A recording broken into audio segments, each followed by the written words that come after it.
Welcome back to Unemployed with Anna Roisman. I just like saying my name. Highly unemployed today, but honestly, I feel like I've been working all day. I'm making a soup, and you guys know I love my soups. So she's sweating, she's working. But I'm so excited for our episode today. I have a very funny friend on. He's a comedian. He is an actor. He's a writer. He's actually the only gay dad in Brooklyn who actually doesn't have a kid. So breaking barriers. You know him from TikTok. We love him. We've got Jake Cornell on the show. Hello. Hi. Welcome. Happy to be here. Very happy. Thanks for getting a babysitter. Seriously. Oh my God, I know. It's so expensive. You have to, because it's a fake child, you have to explain a lot. It gets complicated. Yeah. I'm glad you have the hour to hang out with us. Me too. Oh, it's such a break. Jake. From not being a parent. How are you? How is your life? I've seen you a little bit recently. I know. Which is lovely. You know, I'm good. I went to the movies today. I'm hanging out with you for a bit, and I'm going to get dinner after this. So I really cannot complain. What'd you see? I'm having I saw June. Oh, nice. Very nice. Was it good? Yes. I actually fully loved. I know nothing about it, but I've heard people like it. It's definitely dense, but I loved it, and it looks fucking incredible. Yeah, it's one of those movies you got to go to the theater for, right? It's like, oh yeah, there's no, even though it was good, I feel like there's no way I would be able to pay attention to it at home. There's no way. Yeah, it's very hard for me to pay attention to anything at home these days. Totally, 100%. I've been doing Squid Game, but I can only do one at a time, so I do it one a night, and that's my hour.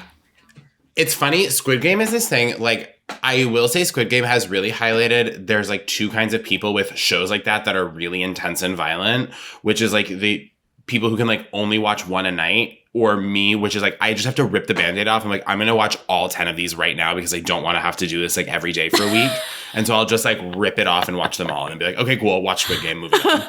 But it's interesting. I feel like those are the two camps. Totally. I'm like that with most shows. If I start to binge, unless I'm sick and I'm told lay on the couch, for 12 hours, 100%.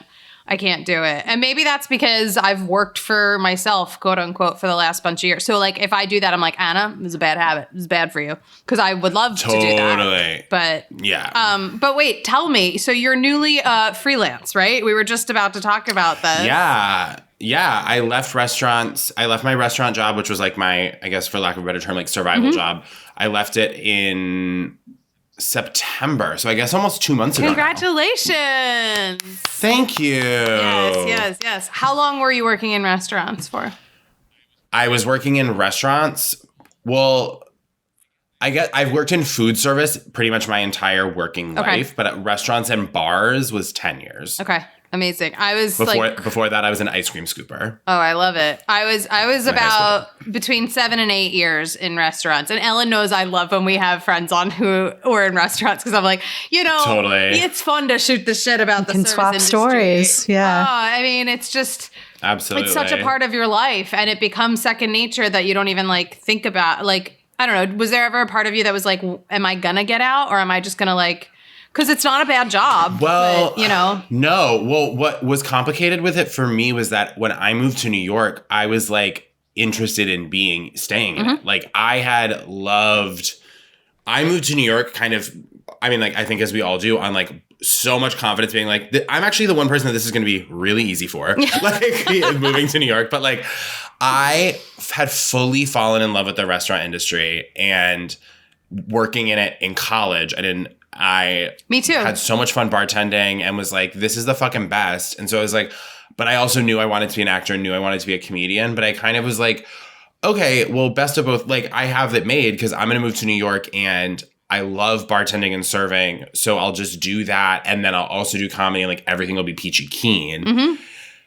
And that's not exactly how it actually panned out once I got here. But I didn't move here. I didn't initially view restaurants as this thing that I needed to escape. It became that at times, especially at the shittier jobs I had. But there were definitely moments, some of the lowest times of my life where I truly dreaded going to my restaurant job and hated it.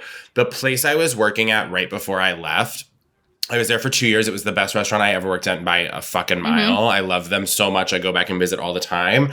And that was just hard because it got to a point where like my comedy career was like really, I was like booking I had a lot of work to do. I was like doing a ton of shit. Yeah.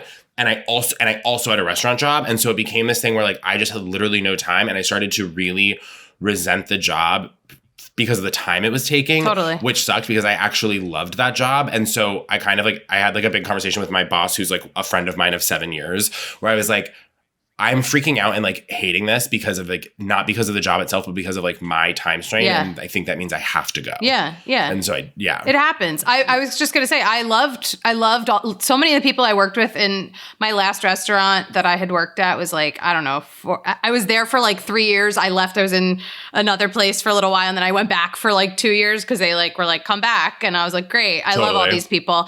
And I'll never forget, I was like booking more stuff at night and everything. And we only made money at night. We were in a lunch restaurant. And so I was like, well, I can't keep taking off and not making money. So I have to find something in the day. And so I made the transition to like restaurant, and then I became an assistant and worked in the day. And they hired me because they were like, oh, you have connections at like nice restaurants? And I was like, yeah, I worked in like a lot of places. And they were like, yeah, okay, cool. Then you're hired. And I was like, oh, that's so easy. Funny. Yeah, literally I got hired. They were like, Craft, can you get us a table at Craft like Friday night? And I was like, yeah, no problem. And they're like, wow, okay, wow. No assistant experience? Yeah. Done. That's so funny. They're like, let's talk about what's really important here. Yeah, totally.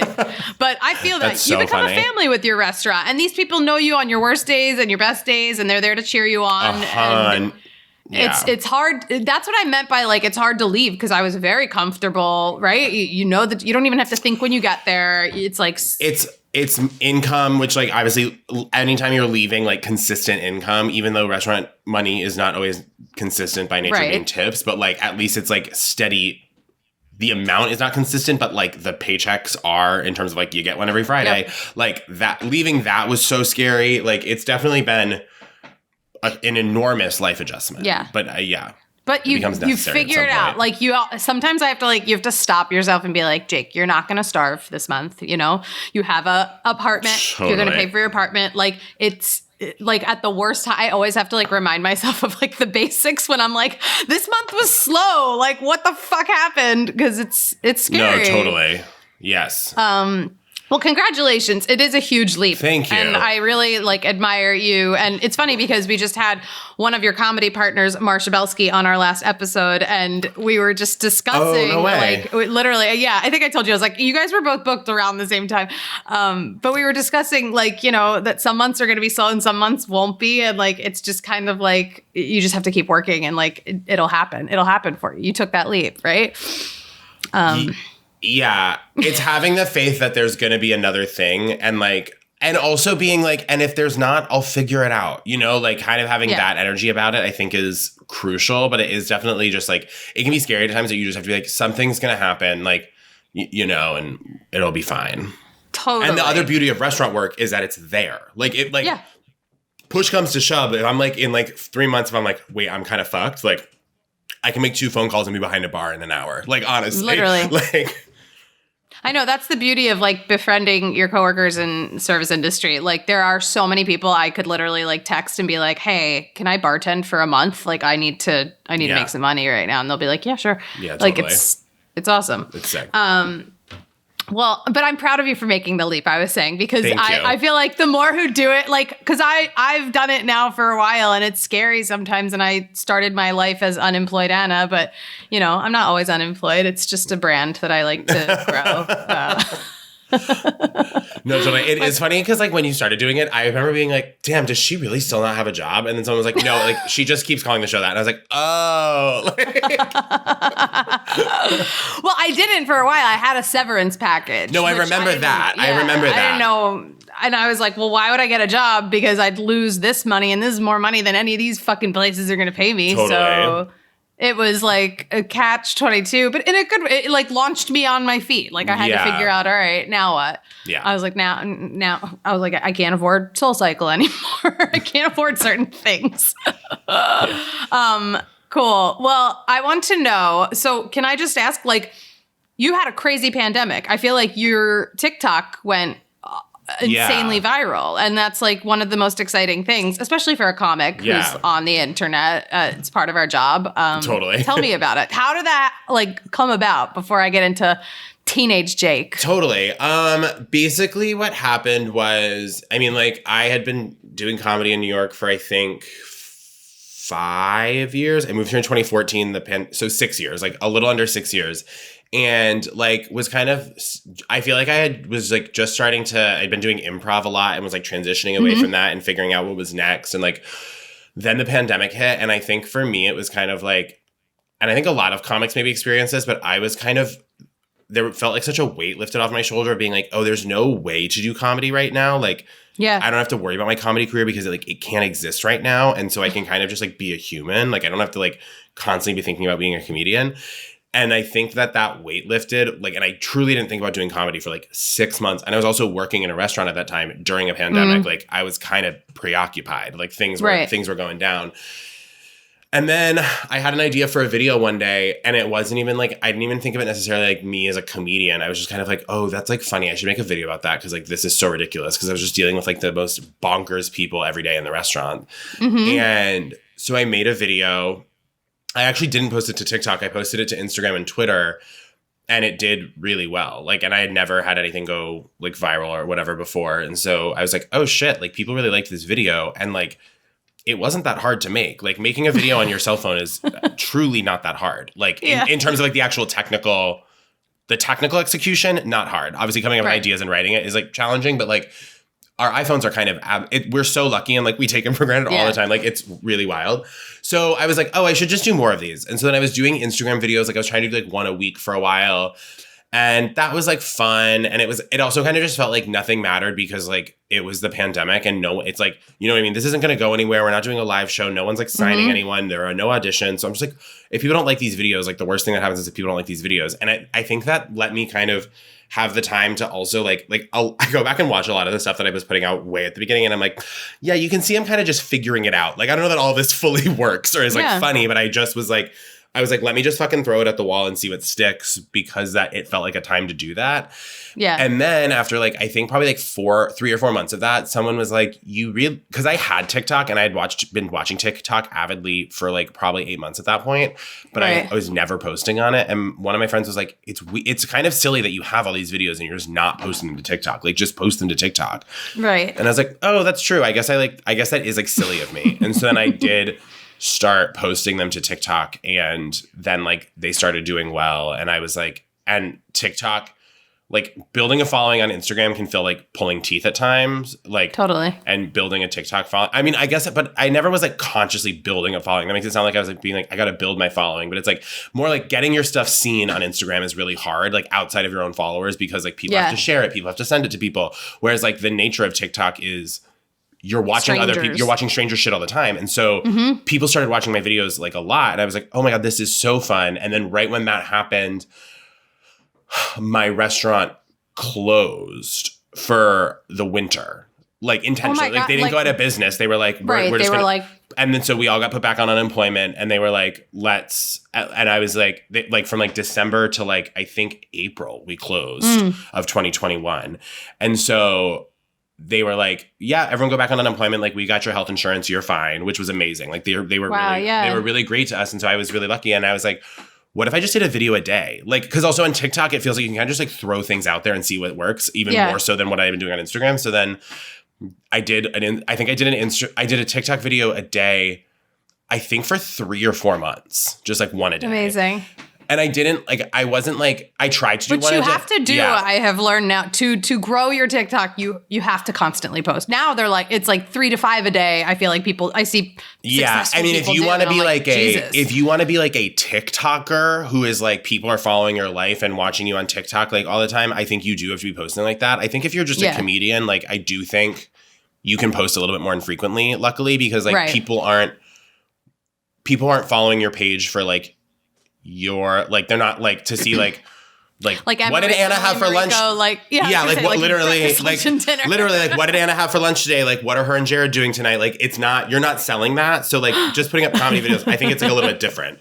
I can't fucking imagine if like being an actual TikToker and having to like feeling the need to put like 3 to 4 videos out a day. Like when I woke up in the morning, I'd be like, what if I put my head in the toilet? Like it was just like, I can't imagine. Like it just sounds awful. But God bless those people that do it. Truly.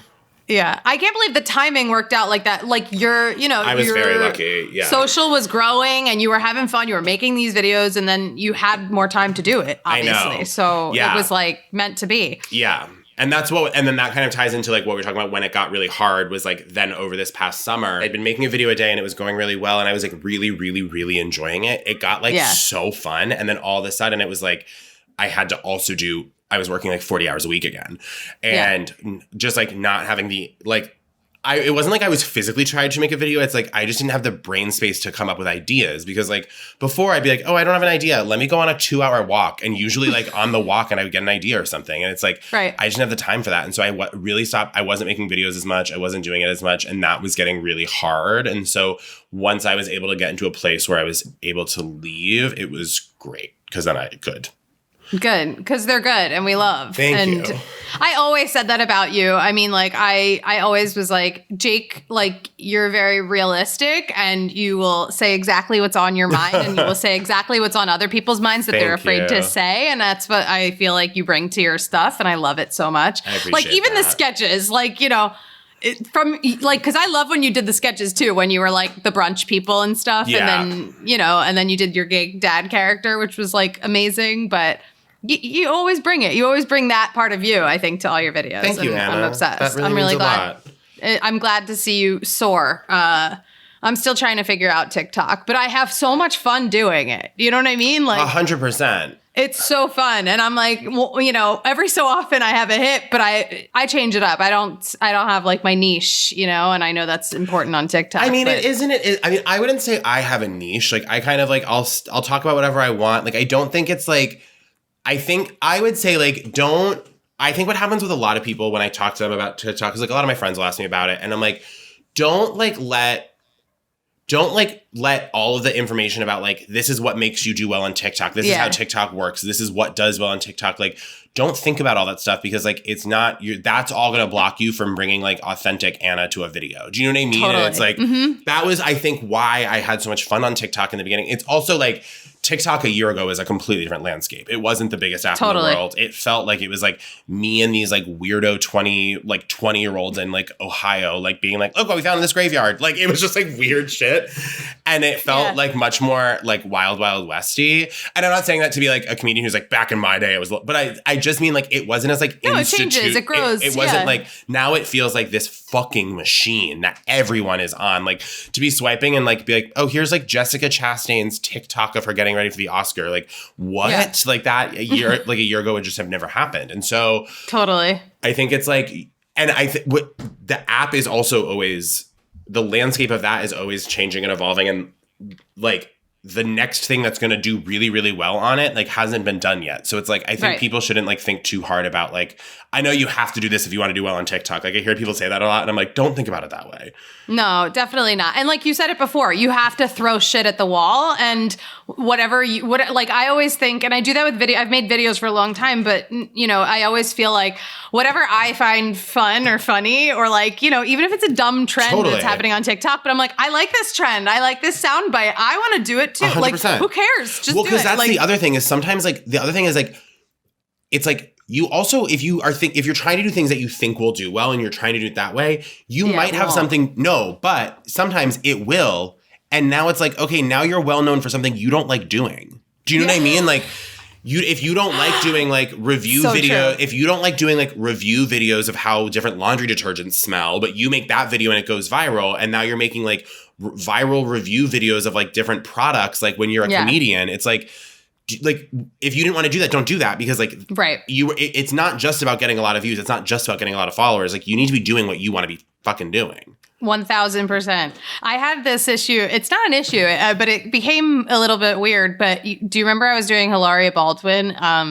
Yes. I don't know if you saw, yes, but I was doing Hilaria Baldwin. I love, I was inspired by the story, and it was funny to me to do an impression of her.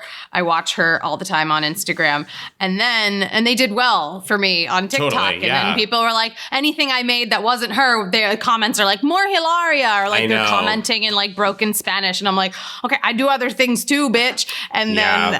And then after like the incident with Alec Baldwin, I had all these comments, and they're like, I can't wait to see Hilaria's response to it. And I was like, nope. Hard no.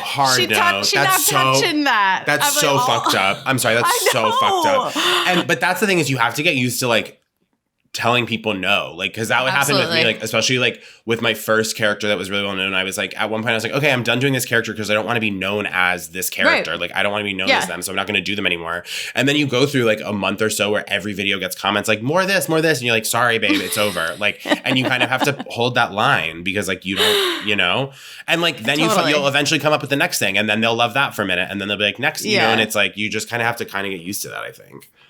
Yeah. It's fun. It's like playing cards. I don't know. It's like you never know what'll like have fun with it, but you never know what'll be good or not good. Cool. Well, I want to take it back. So I love to talk to people about like what was like teenage Jake like? Like, did you always know you wanted to be an actor? Growing up, or did you have other aspirations? Like, not to get too sad about it, but I knew I wanted to be an actor, but didn't think I could because I was gay. Like, I was made to feel like I, like, couldn't, because I was, like, I was, like, very effeminate in high school. I mean, like, it's not like I'm butch right now, but, like, or, like, masked right now, but, like, I just, like, I got clocked as being gay when I was, like, 11, you know what I mean? And so, like, I never got cast as a lead in a play, and I very much felt that was because of, my voice, specifically. And, I, like, even never, like, really got a big part in a play, and I think that was because of my voice. And like in high school. And, in high school and like community theater. And so I kind of was like, oh, like, I don't like, I was like, kind of felt, I was like, I would feel stupid to try to be an actor because like the proof is in the pudding that like, it's not for me because of like how I speak. And so that's so crazy because you probably could have slayed those lead roles over any other person they cast in them. And it sucks to sit back and be like, I can do this better than you.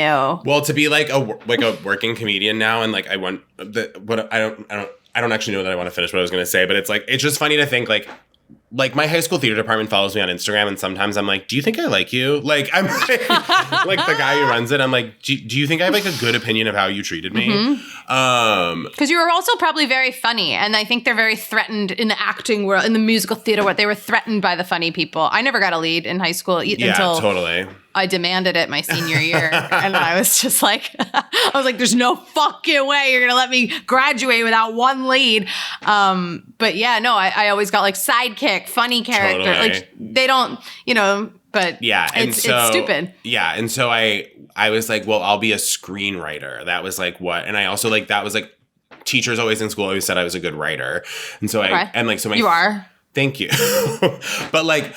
My family was like, I think that was just like everyone kind of glommed onto this thing like, oh, Jake writes, even though like I'm like not a prolific writer. Like I don't journal, I don't write that often, but like when I get an idea, I'll sit down and I'll write it, but that doesn't happen. I'm not like writing every day. Like I'm not like a writer's writer, but anyway, so I was like, oh, I'll go to school for screenwriting, and that'll be like my way into like movies and TV and stuff. Cause like, that's what I love.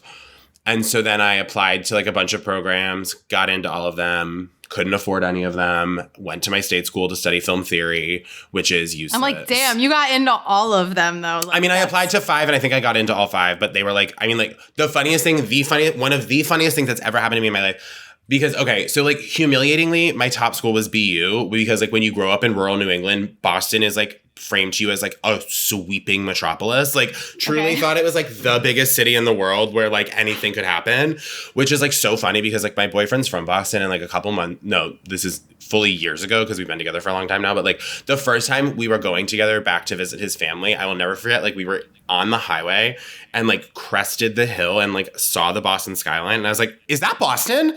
It's a town with one tower. Are you fucking kidding me? Like, I was like, I could not believe how small Boston was. Anyway. So small. You can walk it in 2 hours. Like, are you fucking kidding? So I was like obsessed with the idea of going to college in Boston. So like my top schools were like BU and Emerson. Like I was like obsessed with those.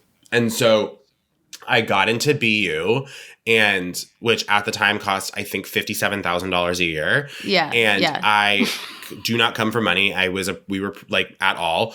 And so I opened the envelope and it was like a folder and it was like, you've been accepted. And I was like, I'll go to BU. Yes. And I pull the letter out and behind it is my financial aid package. For the whole year, they gave me a grant of $75. What? My financial aid package to BU was $75. No. And I was like, okay, God. So I guess I'm not going to BU. Oh my God. So I went to UVM and studied film theory. And that was amazing. That. Yeah. Where'd you say, UVM? Yeah, University of Vermont. Which is a great school. Oh yeah, I had a blast. Was it like did I learn much that like I use today? Like, no, I learned like screenwriting formatting. And I guess I did I took one screenwriting class and I would say it was good. But like, do I use like analytical film theory on a day-to-day basis? Like literally no, never, not once.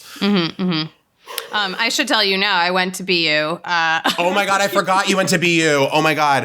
It's funny because I said BU and then I went, wait, is Anna from Boston? And then I was like, no, she's from Philly. And like, they're like the two small like East Coast cities. And then I moved on. I just wanted to hear what you had to say because I'm not like a rah-rah BU person, but and also it is one of the most expensive schools. And my dad used to parade me around the house being like, we are Penn State. And I was like, as soon as I visited Penn State, I was like, Dad, this is a snow town. Like there's one Walmart. Like I can't go here. And then when I went to my dad will still tell me, I was very blessed that he was able to pay for my college, but he said he will be paying it off until he's 92 years old. And he likes to rub it in anytime I, show up. I know. It's so because ridiculous. My siblings both went to like either got a great, my brother got like a full scholarship. Like he's like, the brains, and my sister went to like a very cheap school, and like, they're all like, yeah, Anna, who chose BU, and we'll never pay it off. Yeah. He'll be like, I could go on a trip to Italy, but I have to pay for your college. I'm like, Dad, I wanted to drop out after freshman year and they wouldn't let me. I literally didn't even go to class and I was on academic probation and I was like, you should just let me drop out. I'll be an actor. I'll be fine. Did you hate it?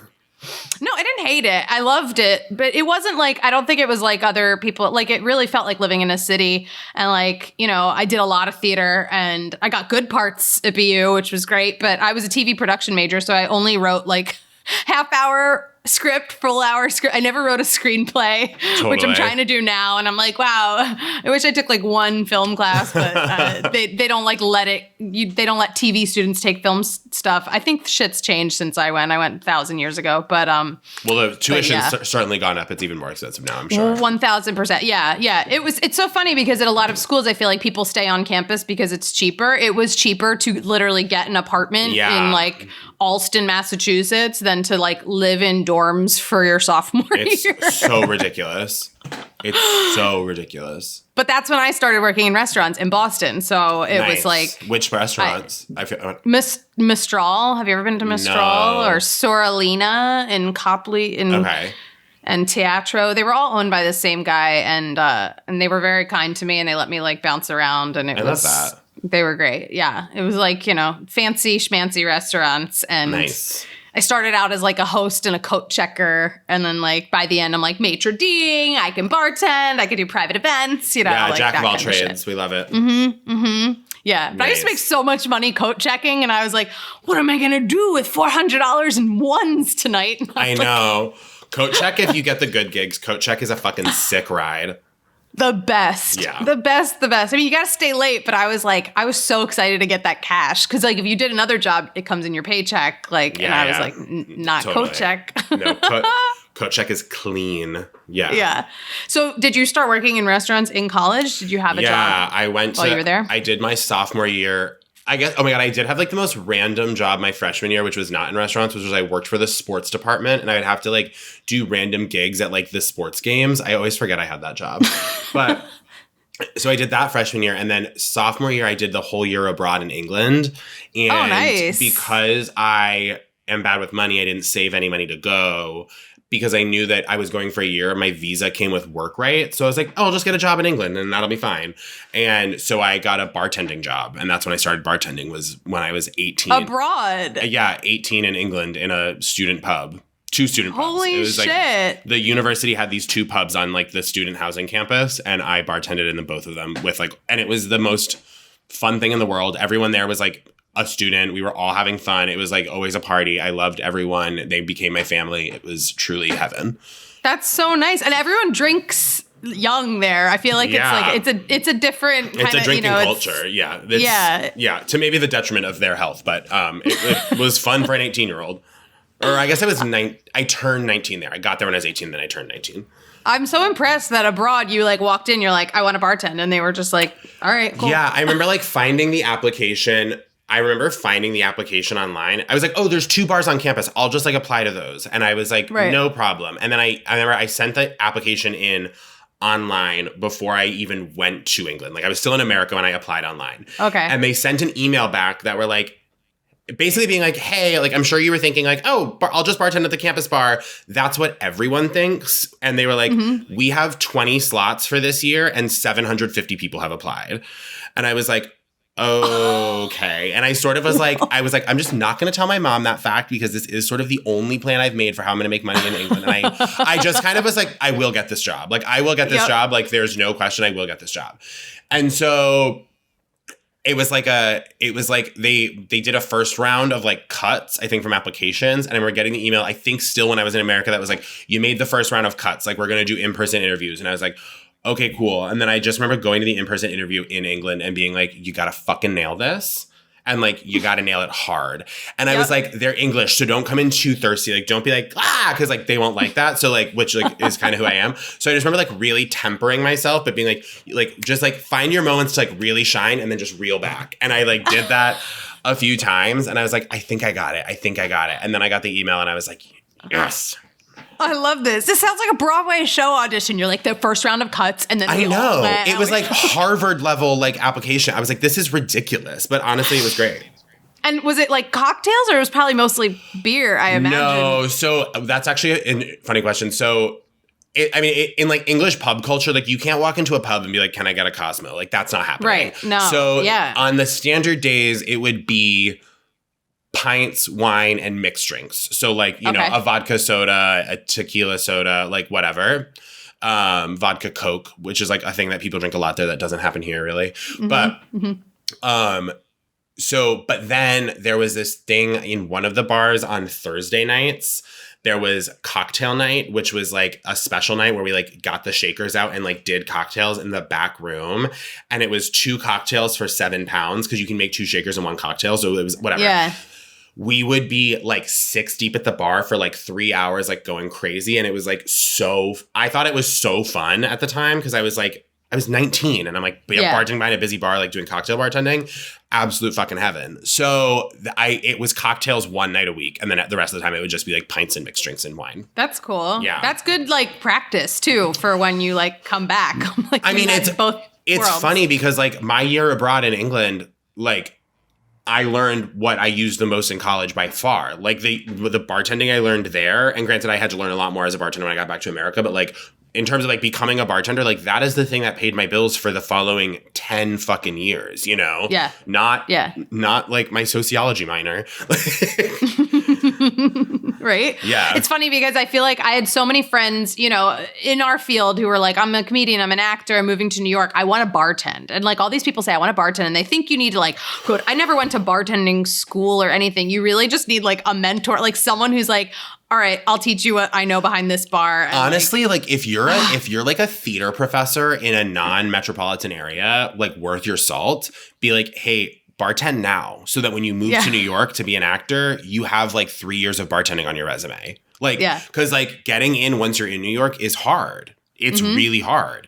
And also, like, if you're listening to this podcast and you're thinking about getting in, never go to bartending school. Like, that's not a thing. Yeah. Don't do it. Don't take the classes. It's literally not real.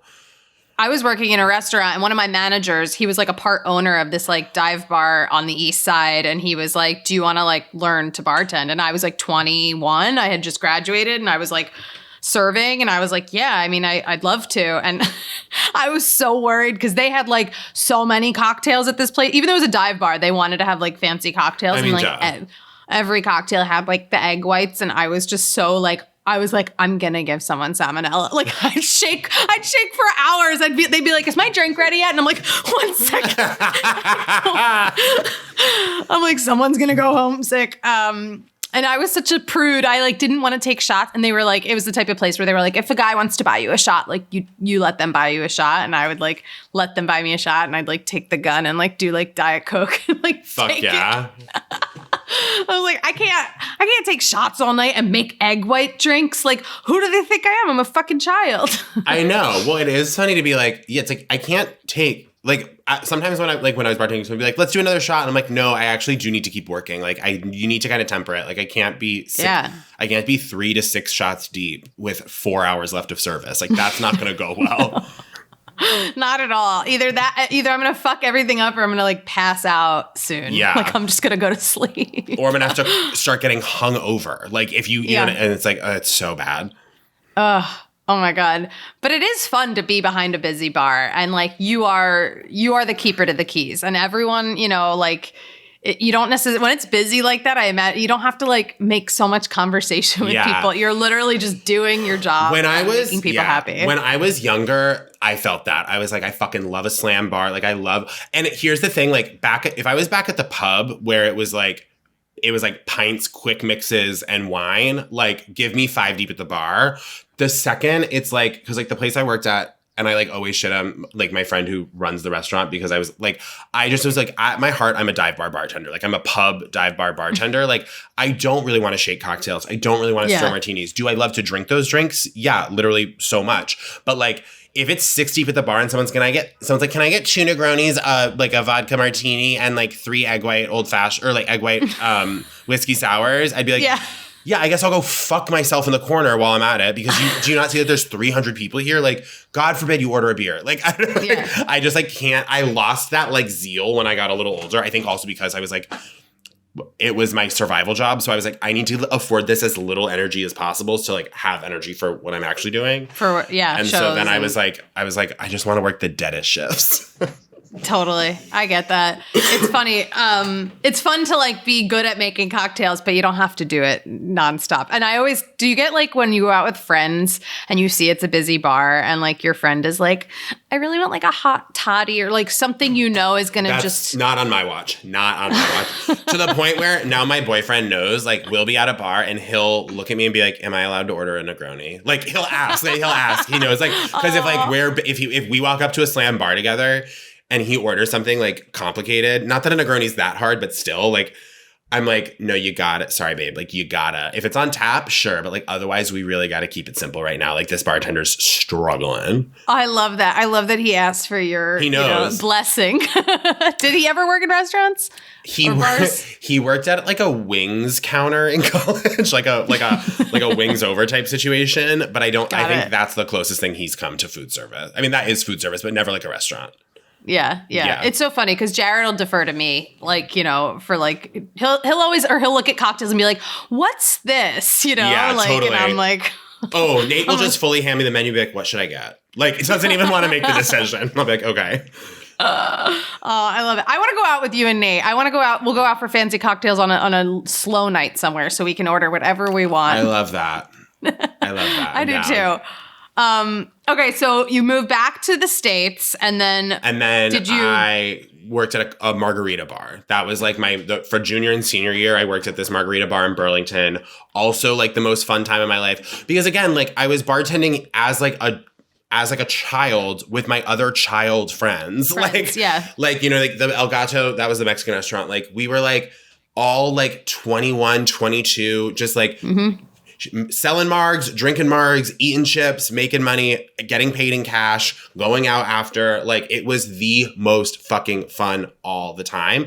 And I was like, if this is what bartending is, like, God fucking bless. Like, I'm down forever. Like, thinking I would be 21 forever. But it was that. So that was what I did throughout college. I did, and it was like heaven. I'm still like very close friends with people I worked with at that restaurant and with the bar in England. Like I stayed close with all of those people.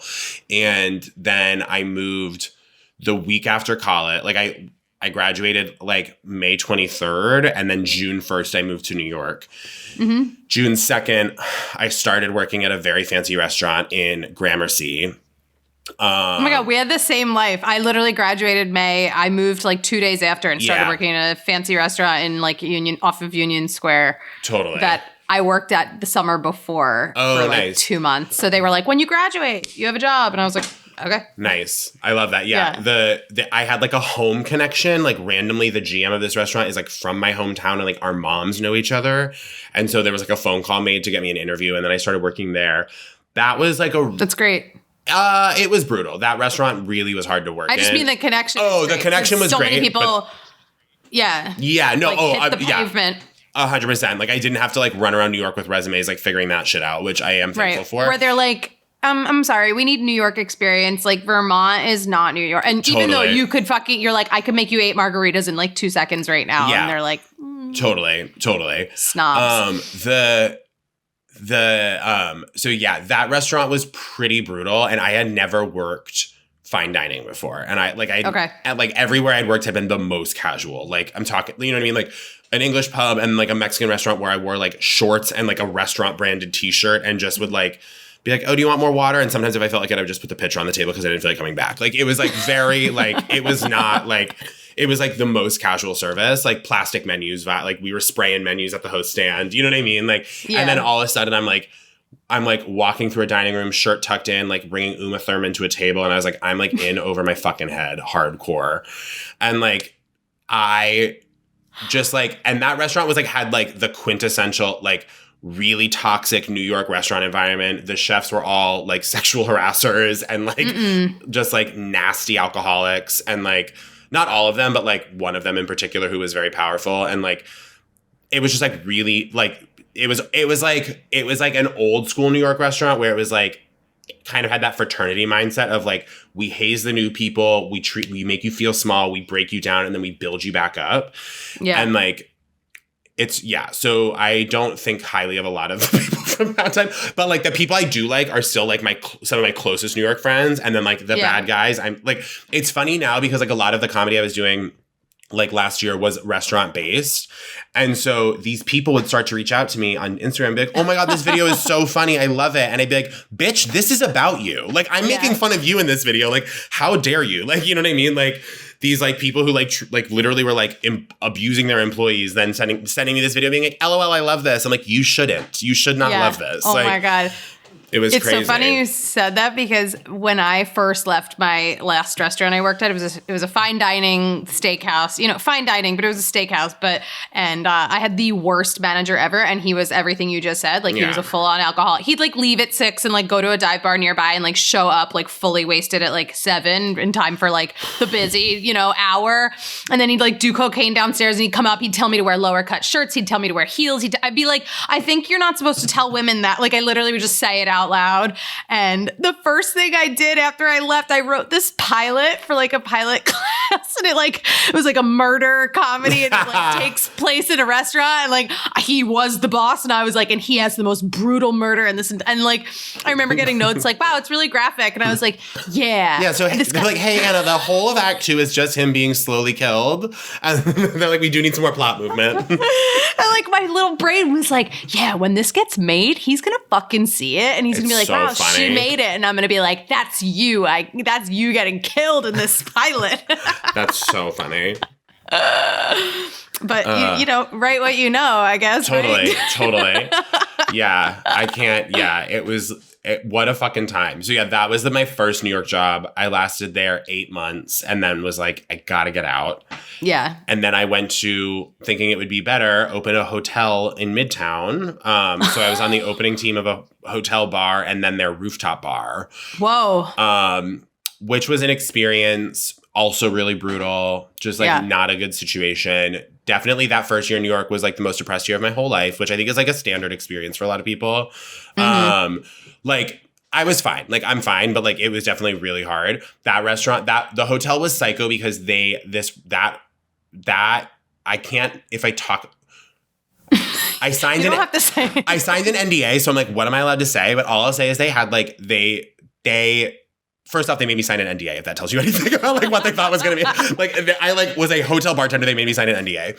Yeah. But it was like they had a psychotic amount of money and like no idea what they were doing. And it was just like so so crazy. Like, I was in charge of organizing the wine cellar. There was like hundreds and hundreds of thousands of bottles of wine that someone had just like bought, and like no one knew anything about it. I'd be like, hey, so this like bottle of Malbec is worth $700. Like, do we have tasting notes on it? And they'd be like, no. And I'd be like, so like, what? Like, it was just crazy. Oh my God. That's a nightmare. I mean, like, because organizing a wine cellar is like building your own encyclopedia. Truly. Like, that's crazy. It was really wild. So I worked there for like 6 months, and then eventually I landed at Rosemary's, which is like a restaurant in the West Village. Mm-hmm. And I stayed there for 4 years. That was like my home base, like really solid, well-run restaurant that just like worked for me. So then I was going to say, I think I met you when you were working. Most people did, because like most people didn't meet me that first. Like, I think I started at Rosemary's like August of 2015, and I moved to New York June of 2014. So I feel like people didn't like meet me until like I was like functioning as a person at when I was like working at Rosemary's. And I worked at Rosemary's for 4 years, and then I went to Kindred, which is where I was until I left the restaurant industry. I love it. Yeah. So you like made good relationships at these places where you were like, I don't need to go anywhere else. Like Kindred was sick as a comedian. Kindred was great because of it was just the people, and like it was a wonderful place. Rosemary's was sick because Rosemary's has a really like solid lunch service. That's great. And the lunch bartending shift was 11 to 4, which like you can't beat. Like you can't beat that.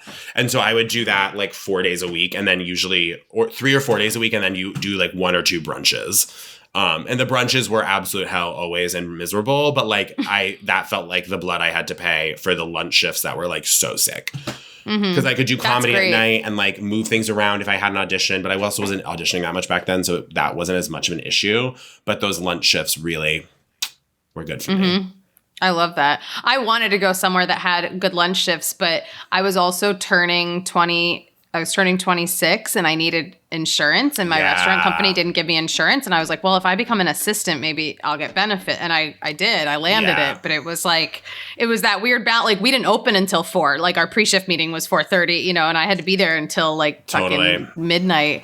I don't know. I remember meeting you though, and I was like, oh, he works in good restaurants and he's a food. Like, when you work in restaurants, you also become a foodie. It's just like part of the job, right? Like you learn what you like and stuff. And I was like that. I always bond with people. I'm like, we're a different breed. You know what I mean? Like, we can go out to eat together, and it's fun. Well, it's like, no, totally. It's also like, I think a big part of it is like in the comedy world, sometimes you'll just assume like, because you meet people within the comedy world, and it's like we're connecting in this one wavelength, and I'm like, oh yeah, we all like have similar energy, we have similar vibes, like similar like senses of morality. And then like you'll go out to a restaurant with someone, and then all of a sudden someone you like hung out with a few times is like really rude to the waiters, and you're like, like, I thought we were friends, but like, I can't hang out with you if this is how you speak to people at a restaurant. Like, has this ever happened to you? Because like every time 1,000%. It's like I'm literally in my head, like remembering like going to like Via Carota or somewhere, La Artusi, and I'm like, it was like mortifying. It was like, what? I was like, oh, like you're kind of like going, wow, like I have to get through this dinner, and then I'm never gonna go out with this person again because like I can't unsee this. Like, and I feel like that is like the thing I value most in fellow service folk, is being like, okay, I can trust that you're gonna like treat others with human decency. There sometimes, I don't know if you get this wave, but do you ever feel like sometimes you'll be at a restaurant and it'll just, if they're not doing a good job, and you're like, wow, I can do this job better. I'll get like frustrated if I'm like, you're just being lazy, maybe you're having a bad day, maybe you're just, but like, totally. I mean, I've been in your shoes, and like, just do the fucking job. Like 100%. I mean, it's like it won't affect the tip or anything. No, I would never. Exactly. We're never going to withhold the tip. I'm always like, if I'm like, oh, it's taking a while, I'll look around the restaurant, and you can usually figure out why. You're like, oh, there's an 8 top from a wedding that didn't come, that looks like they came in without a reservation, and everyone's fucked. You know what I mean? And I'm like, I'm not going to be mad that my pasta's taking long. I see the reason why that's beyond this restaurant's control. But if I like can't see that reason, and then I'm like watching and like the server's on their phone, I'll be like, okay, I do need my pasta. Like, I definitely do get annoyed. But it is like, that's like another thing. Like, people will sometimes in a restaurant be like, like, oh, like I haven't noticed this thing. Like, or like, where's our food? And I'm like, if you look up, you'll see. Like, it's all, the information is available for you to take in if you just look around this restaurant. You know what I mean? Yeah. Totally. Read it. Read the room. Literally read the room. Yeah.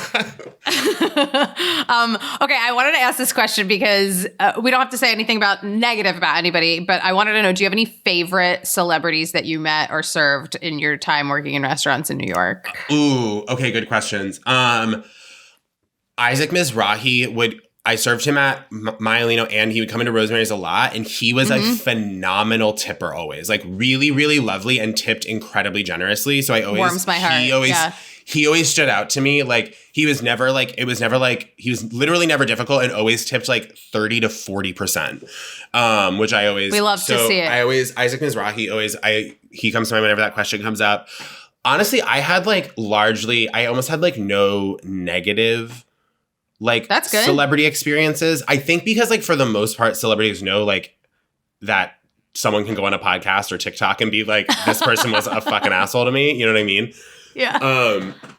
But yeah, like most of the celebrities like I have dealt with like and served have all been like really nice. I'm trying to think if there's any like funny stories. You know who was a great tipper for me? And I met her like twice, I think. Kristen Chenoweth.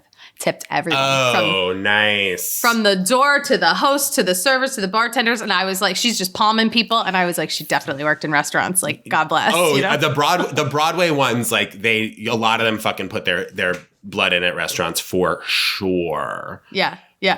For sure. One time, I remember like one of my first like, whoa, my life is crazy now. I live in New York was when like one of my first nights at the fancy Gramercy restaurant, there was a table that was Wes Anderson, Edward Norton, Mary-Kate Olsen. Oh my God. And I was like, what's happening? Like, that's crazy. Like, that was like... one of my biggest ones. One of my first like big celebrities, I worked at BLT Fish Shack, and BLT Fish, it was like this, they're no longer. And you'll love this. Gwyneth Paltrow and Chris, who's her ex-husband, Chris Martin, and Beyonce and Jay-Z. Oh my God. And they came in a four-top. Like, what? I just remember being like...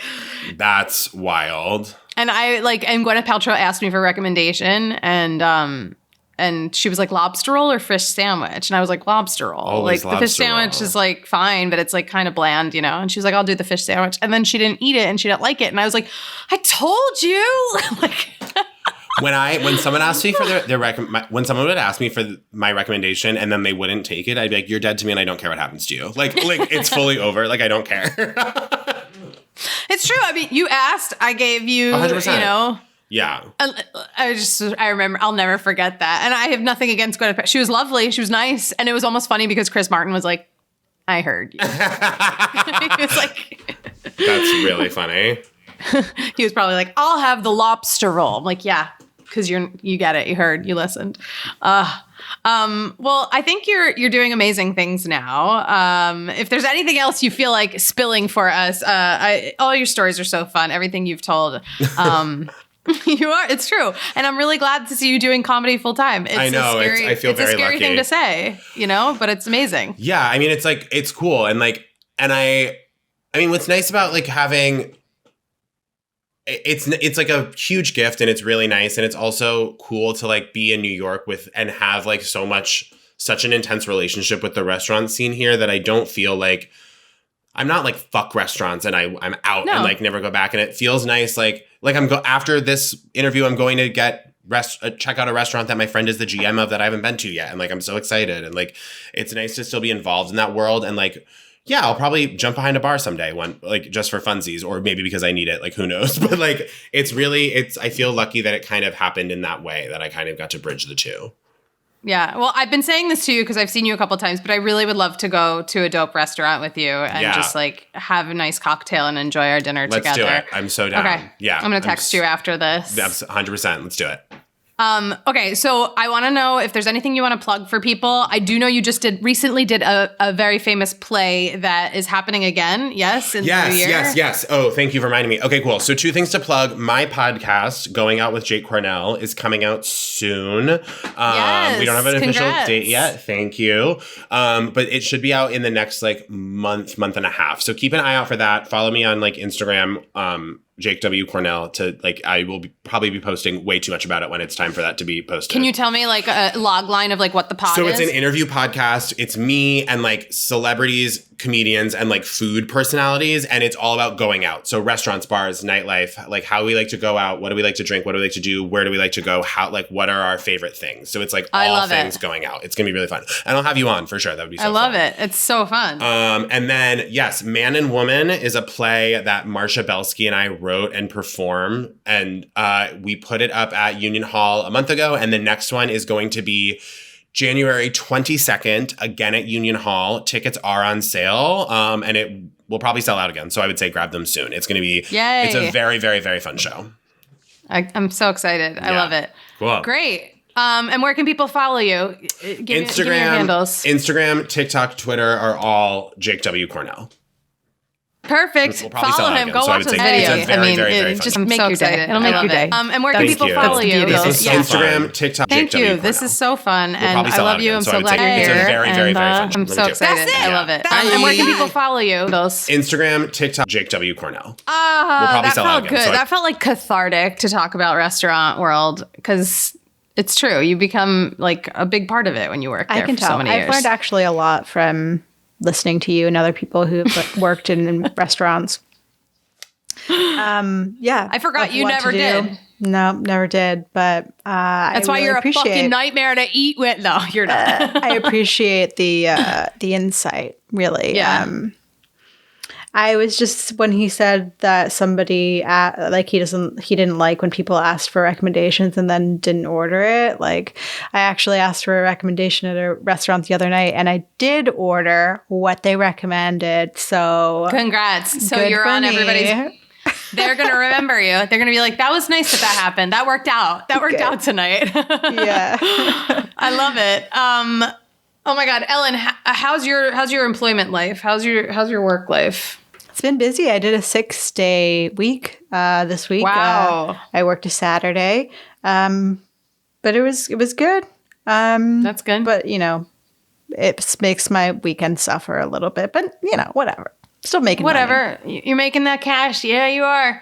I feel very unemployed right now. Like, I worked so hard last week, and I am manifesting it. There are 2 jobs that I auditioned for that I'm like, I gotta get this. Like, this is a job for me. You know what I mean? Even if I'm not necessarily the exact type that they want to cast according to the breakdown, it's a job for me. I'll show them, So we'll see. I'm really trying to manifest some gigs coming in, because it's been a slow few weeks, and it's hard right now because it's like almost holiday season, It always slows down around the holidays. It's going to slow down for me too.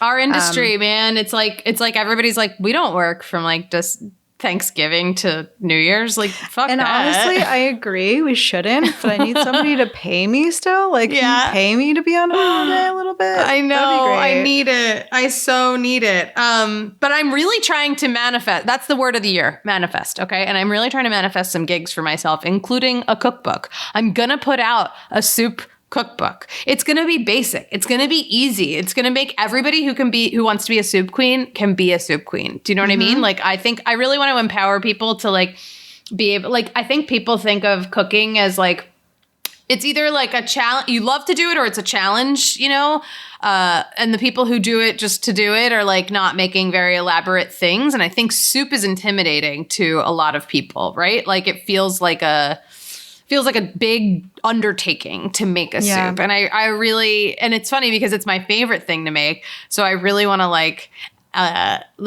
make it accessible to everyone. And I know I'm not the first person to come up with this, but it's my point of view, and it's my soups, and it's my ideas. You're so passionate about it. I am. It would be great. Yeah. I am.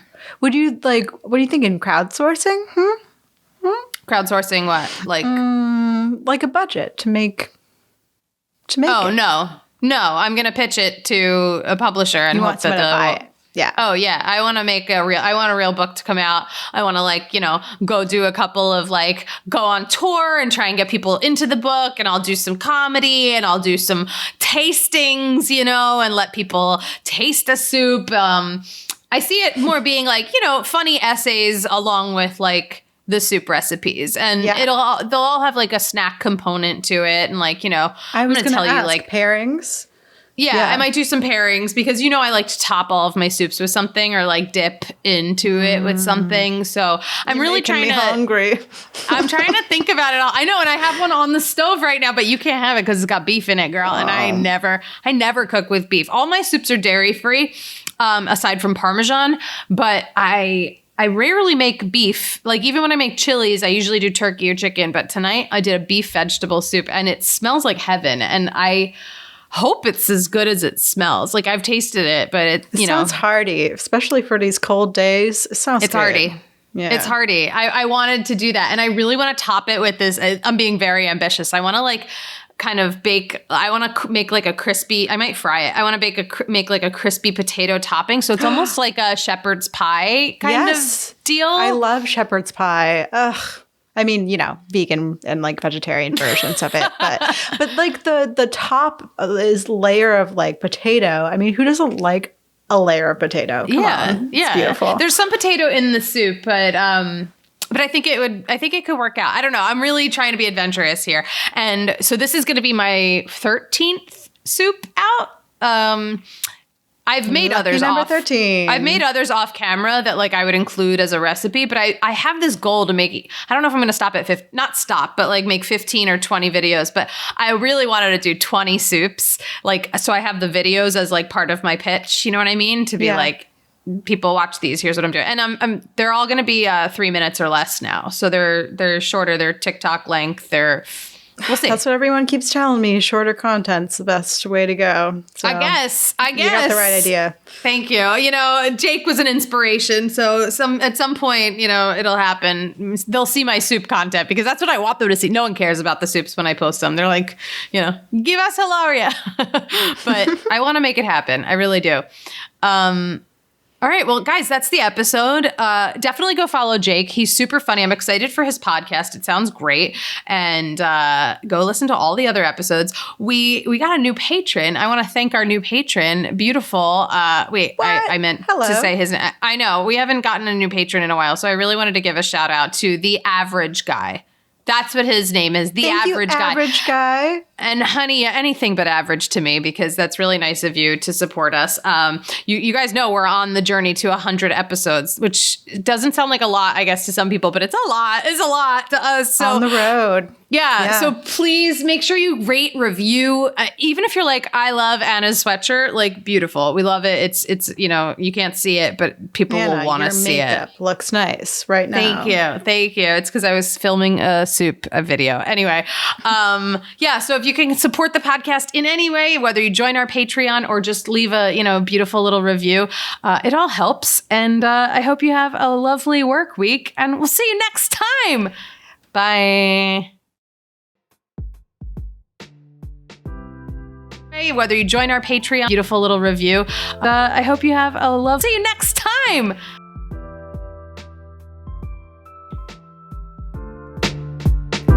Whether you join our Patreon.